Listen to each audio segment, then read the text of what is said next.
तो आप सबको बता दें कि आज से हम लोग एक कोर्स शुरू कर रहे हैं जो कोविड-19 के समय में हमारे बहुत सारे ऐसे प्रतिभागी छात्र हैं, बच्चे हैं जो कोर्स नहीं कंप्लीट कर पा रहे हैं, नहीं पढ़ाई कर पा रहे हैं, उनकी तैयारी नहीं हो पा रही है। तो ऐसे सारे बच्चों के लिए हम लोगों ने एक ऑनलाइन क्लास शुरू किया है, जो आपको हमारे विशेषज्ञ टीचर लोग आएंगे, इसके जानकार आएंगे और आपको जानकारी देंगे ताकि आप इस कोविड महामारी के समय में भी अपने घर से बैठ के अपनी तैयारी कर सकें। तो आज हम लोग इस कार्यक्रम की शुरुआत कर रहे हैं। इसमें हम लोग अधिक से अधिक छात्र छात्राओं को जोड़ेंगे और उनके लिए प्रत्येक दिन यह क्लास ऑर्गेनाइज किया जाएगा। आज हम लोगों के बीच अंजलि वर्मा जो राष्ट्रपति पुरस्कार से सम्मानित हैं, गाइड वैशाली की ही हैं। आपको अंजलि वर्मा जो आज का टॉपिक है, मुख्य विषय है संविधान, जिसके बारे में आपको बताएगी। आप सभी इसको समझेंगे और जहां आपको प्रॉब्लम होगा इससे संबंधित क्वेश्चन पूछेंगे। आप बच्चों के लिए स्पेशल तैयारी बीएसजी वैशाली बिहार की ओर से ऑर्गेनाइज किया जा रहा है ताकि आप जो अभी शिक्षा से दूर हो रहे हैं तो ऑनलाइन क्लास करके हम सब लोग अपनी शिक्षा को भी पकड़ें और गतिविधि को भी करते रहें। बहुत बहुत धन्यवाद। आपके बीच हैं अंजलि वर्मा। स्टार्ट करेंगे क्लास 11th की एनसीईआरटी की पॉलिटी। ठीक है, मैंने पॉलिटी सब्जेक्ट इसलिए चूज किया आप लोग को पढ़ाने के लिए ताकि अभी मैं ये चाहती हूँ कि सबको ना हमारे राज्य व्यवस्था के बारे कि हमारा राज्य व्यवस्था है कैसा। ठीक है, क्योंकि सभी लोग संविधान की बात करते हैं, अगर सब खाली समय में बैठते भी तो डिस्कशन करते हैं पॉलिटिक्स के बारे में, लेकिन वो बिना फैक्ट्स का होता है। तो अगर हम अपने संविधान को जानेंगे, ठीक है, अगर उसके बारे में पता होगा तो हम एक फैक्ट के बेसिस पे और एक तार्किक रूप से डिस्कशन कर सकते हैं किसी पॉलिटिक्स पे। तो ना मैं आपको आज 11th क्लास की जो एनसीईआरटी है, जिसका बुक का नाम है भारतीय राज्य व्यवस्था सिद्धांत और व्यवहार, मैं उसकी फर्स्ट चैप्टर आपको पढ़ाऊंगी आज। अगर आप लोगों को अच्छा लगेगा तो मैं इसे कंटिन्यू करूंगी। तो मैं आपकी 11th क्लास की पॉलिटी की जितनी भी टॉपिक्स है सारे को कवर करवाऊंगी। तो आप अपना फीडबैक भी जरूर दीजिएगा। चलिए, तो पहला क्वेश्चन, व्हाई एंड हाउ। ठीक है, संविधान क्यों और कैसे। तो देखिए, किसी भी चैप्टर को पढ़ने से पहले या फिर किसी भी चीज को पढ़ने से पहले हमें ये जानना जरूरी होता है कि आखिर हम वो पढ़ किस लिए रहे हैं। ठीक है, उसे पढ़ने के बाद हमें उसे क्या कुछ सीखने को मिलेगा। तो पहले हम जानते हैं कि जो इस चैप्टर को हम पढ़ेंगे उसके बाद हम चैप्टर से क्या क्या सीखेंगे। तो आइए पहले हम कुछ पॉइंट्स को जानते हैं कि इस चैप्टर को पढ़ने के बाद कि संविधान किसे कहते हैं। ठीक है, उसके बाद हम ये जानेंगे कि संविधान समाज को क्या देता है, आखिर संविधान बना तो उससे समाज को क्या फायदा है। ठीक है, थर्ड हम ये जानेंगे कि जो आप देखते होंगे केंद्र सरकार और राज्य सरकार होती है। ठीक है, तो इन लोगों की जो शक्ति होती है वो शक्ति आखिर इन्हें दी किसने है। ठीक है, तो वो हम ये जानने की कोशिश करेंगे कि संविधान शक्तियों का बंटवारा कैसे करता है। तो चलिए आइए हम स्टार्ट करते हैं इस चैप्टर को। तो पहला हम जानते हैं कि संविधान क्या है। ठीक है, तो चलिए आइए एक एग्जाम्पल के थ्रू इसको समझते हैं। आप पहले इसे समझिए, जब मैं आपको नोट डाउन करने के लिए बोलूंगी तो आप इसे नोट डाउन भी कीजिएगा। देखिए, मान लीजिए आप इमेजिन कीजिए कि आप एक बड़े से ग्रुप में हैं। ठीक है, आप अपने बहुत सारे बच्चे जो गांव में रहते होंगे, कुछ शहर में भी रहते होंगे, तो आप सोसाइटी है आपका। ठीक है, तो सोसाइटी डाउन कीजिए। आप सभी लिख रहे हैं?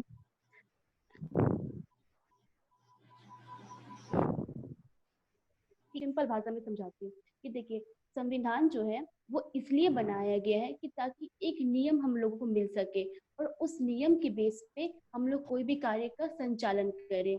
जैसे आप लोग के घर में भी कोई नियम होगा, ठीक है, समाज का भी कोई नियम होता है, तो वैसे हमारे देश का भी एक नियम है, उस नियम के अनुसार हमारा देश जो है, देश की जो शासन व्यवस्था है उसका संचालन होता है। तो नियमों का होना इसलिए आवश्यक है कि अगर मान लीजिए नियम नहीं है तो फिर क्या होता है, वो जंगल राज जो होता है ना, वो उसकी प्रवृत्ति आ जाती है। जैसे अगर नियम नहीं होगा तो जिससे जो मन करेगा वो अपने मन के अनुसार करेगा। तो नियम होने से क्या होता है कि सब लोगों में समानता की भावना आती है। जैसे अगर आगे अध्याय में हम लोग पढ़ेंगे मूल अधिकार, तो मूल अधिकार में बताया गया है हमें समानता का अधिकार। ठीक है, तो समानता के अधिकार में हमें बताया गया कि ना हमें धर्म के नाम पे भेदभाव करना है, ना जाति के नाम पे करना है, या फिर जन्म का जो आधार होता है, जन्म का जो स्थान होता है, उसके आधार पर भी हमें भेदभाव नहीं करना है। कई बार आप देखिएगा कि जन्म के आधार पर भी भेदभाव किया जाता है, तो यह गलत है। वो हमारे जो मौलिक अधिकार हमें प्रदान किए गए हैं उसके विरुद्ध है, मतलब उसके खिलाफ है। तो हम इसके खिलाफ क्या होते हैं, न्यायालय में अपील कर सकते हैं।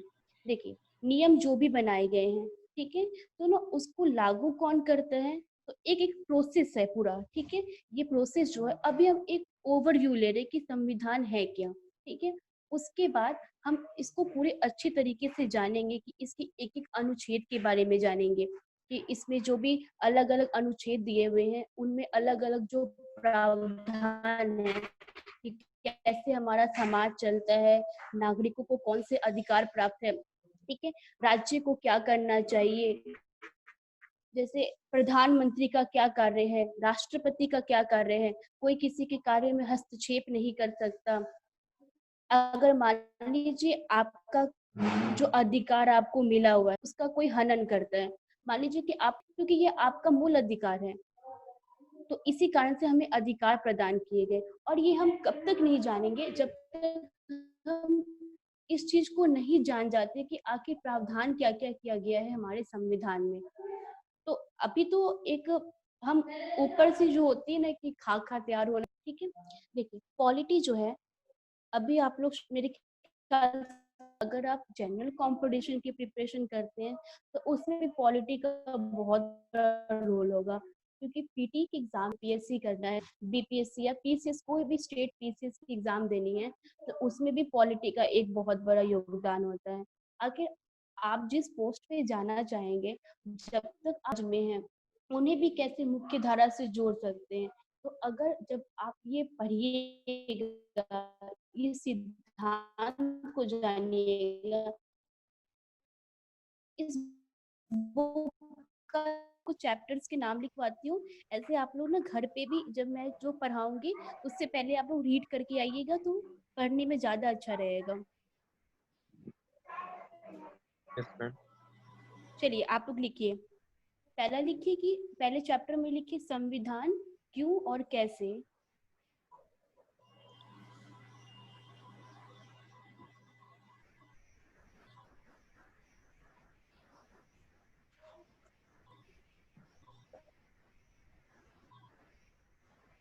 हो गया।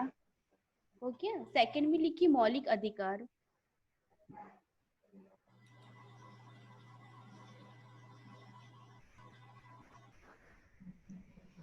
लिख लिया।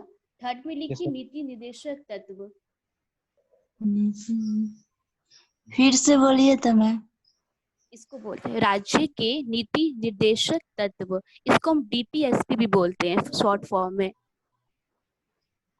बोल दो, राज्य के नीति निर्देशक तत्व। निर्देशक तत्व। ठीक है, उसके बाद आप लिखिए कार्यपालिका।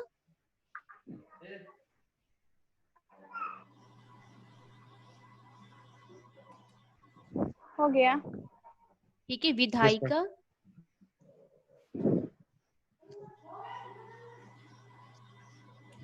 उसके बाद न्यायपालिका।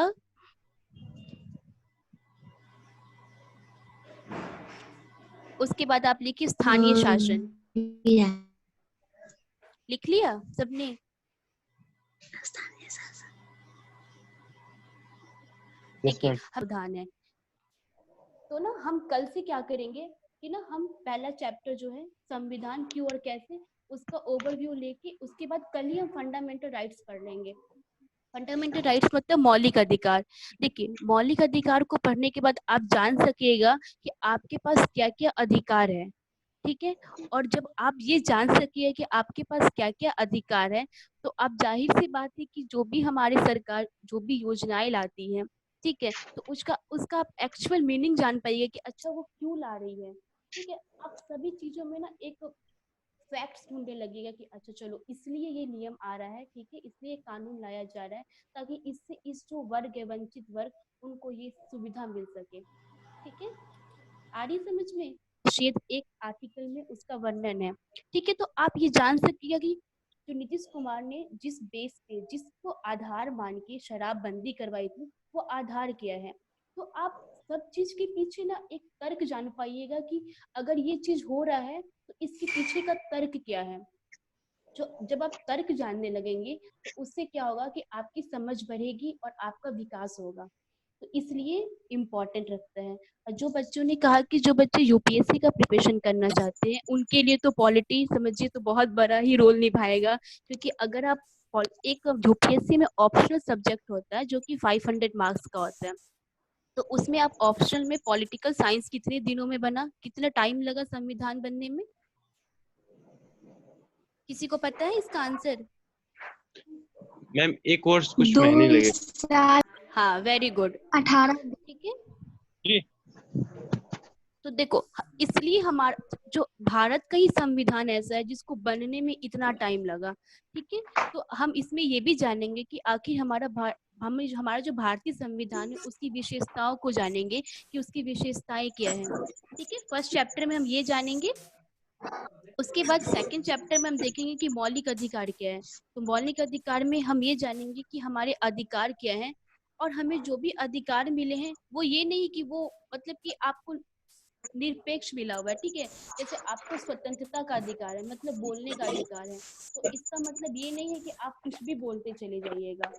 स्वतंत्रता, उस पे भी आप प्रतिबंध लगा सकती है सरकार हमें, लेकिन जब वो प्रतिबंध लगाएगी तो उसका सरकार को आधार बताना पड़ता है कि वो किस आधार पे हमारे जो स्वतंत्रता के अधिकार है या फिर मौलिक अधिकार पे प्रतिबंध लगा रही है। जैसे आप लोग न्यूज पढ़ते होंगे, अभी न्यूज में चर्चा हो रही है जम्मू कश्मीर के में जो इंटरनेट का मामला है, ठीक है। तो वहां पे क्या है कि 4G इंटरनेट का मतलब जो सुविधा है वो नहीं दिया जा रहा, क्योंकि ये राष्ट्र की सुरक्षा और हित का बताया जा रहा है कि वो राष्ट्र की सुरक्षा और हित की वजह से वहां पे 4G सुविधा नहीं दी जा रही है। तो वहाँ के जो बच्चे हैं, ठीक है, वहाँ के जो नागरिक हैं, वो कह रहे हैं कि इससे ना हमारा जो मौलिक अधिकार है उसका उल्लंघन हो रहा है। तो ये सब हम जान सकेंगे कि वो किस आधार पे कह रहे हैं कि उनका मौलिक अधिकार का उल्लंघन हो रहा है, ठीक है। थर्ड चैप्टर में हम यह जानेंगे कि राज्य की जो नीति निर्देशक तत्व है उसमें देखिए जो भी सरकार कल्याणकारी योजनाएं लाती है, जैसे मान लीजिए बिहार सरकार ने कोई भी योजना लाई, ठीक है, जैसे वो लड़कियों को साइकिल दे रही है, मतलब कि बच्चियों को साइकिल देती है ना बिहार सरकार, तो वो एक कल्याणकारी योजनाएं हैं। तो वो किस में हम पढ़ेंगे, ये पढ़ेंगे हम राज्य के नीति निर्देशक तत्व में, ठीक है। उसके बाद नेक्स्ट चैप्टर हमारा आएगा कार्यपालिका, ठीक है। तो कार्यपालिका में हम देखेंगे, उसमें पढ़ेंगे राष्ट्रपति के बारे में कि राष्ट्रपति की क्या शक्ति है, राष्ट्रपति क्या क्या कर सकते हैं, ठीक है, राष्ट्रपति किन किन की नियुक्ति कर सकते हैं। उसी में हम पढ़ेंगे प्रधानमंत्री के बारे में, ठीक है। और उसी में राज्य विधायिका कार्यपालिका सारे लोग पढ़ ले, सारी चीज के बारे में पढ़ लेंगे। जब लास्ट चैप्टर हमारा आएगा तो आएगा स्थानीय शासन।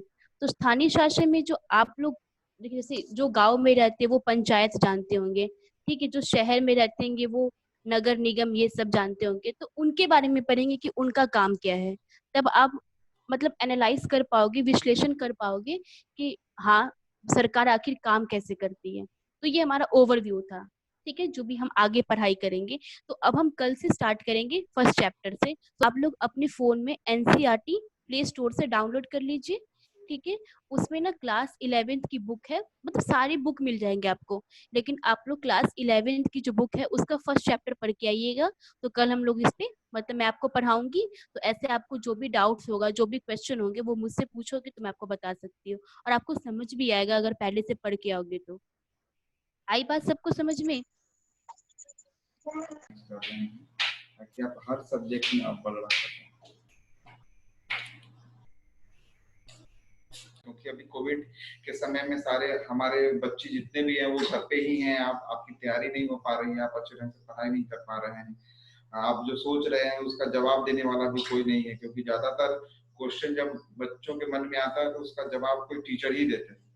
तो जब टीचर आपके समक्ष होंगे तो आप अपना क्वेश्चन पूछेंगे तो आपका निदान भी हो जाएगा। तो आप सभी के बेहतर भविष्य के लिए हम लोगों ने बीएसजी वैशाली ने ये गतिविधि आज से प्रारंभ किया है। प्रत्येक दिन आपको इस गतिविधि में भाग लेने का मौका मिलेगा, आप समझ पाएंगे, इसको सीख पाएंगे और अपने अपने नए सब्जेक्ट के साथ हम प्रत्येक दिन आपकी तैयारी के लिए कोई ना कोई विशेषज्ञ को आपके समक्ष लेके आएंगे।